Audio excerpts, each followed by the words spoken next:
This is the time to deploy capital. Ravi, are you agreeing with that? And where would you deploy capital? I mean, we've seen just such fantastic numbers from banks. I don't know if they're fantastic or they're fantastic expected to compared to what was being expected. Is this a relief rally in banks going on, or is this a turnaround in banks going on, or is this banks becoming the proxy for all things India growth story consumption? How are you looking at what's happening in banks right now and the set of numbers that were reported? No, see, let's take a look at what was the genesis of a year of consolidation. And if you look at it, our credit growth, which was going at 15%, came all the way down to 9%, primarily because of the impulse coming down in the economy. And I think RBI has taken enough and more steps to revive that growth impulse in the economy. Now, and we are seeing the first signs of it, right? We have seen, I think, last 15 days of September saw almost 11.5% kind of a credit growth.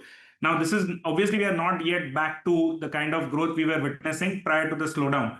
But the market is obviously forward looking. It is basically saying that the worst in terms of credit growth is over. Asset quality is absolutely not a problem. And the NIM concerns were a little overblown. And banks have managed to give numbers which are better than expected in terms of the margins. So now all the things seem to be aligning in terms of growth, in terms of NIM expansion, and in terms of credit quality. So banks are naturally the place to be from the next even from maybe next 2 to 3 years perspective is what I feel. And not only banks, some of the other pockets in the financials are also likely to do well.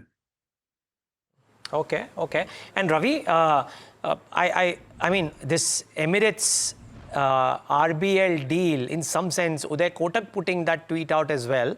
But just broadly, after the Manappuram Bain transaction or the earlier one between SBMC and Yes and so on and so forth, does this signal that there is a policy pivot, not just in terms of the rates, but also in terms of the willingness to get foreign interest? And does that augur well for not just the larger banks, which have that ability to grow, but even the smaller ones, in that there might be interest?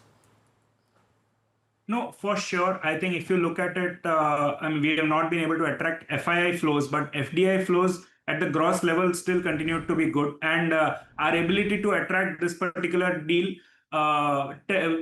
says a lot about India's robust banking system, India's robust economy. And I think this will be a landmark deal. It will turn around. I mean, for all practical purposes, it was a mid-level asset. But now with such a strong parent coming in, I think there is a chance that we might actually see another large bank emerging out of this space. So yeah, I mean, I think it's a thumbs up for the entire economy as well as banking system, and it makes me even more positive on the space.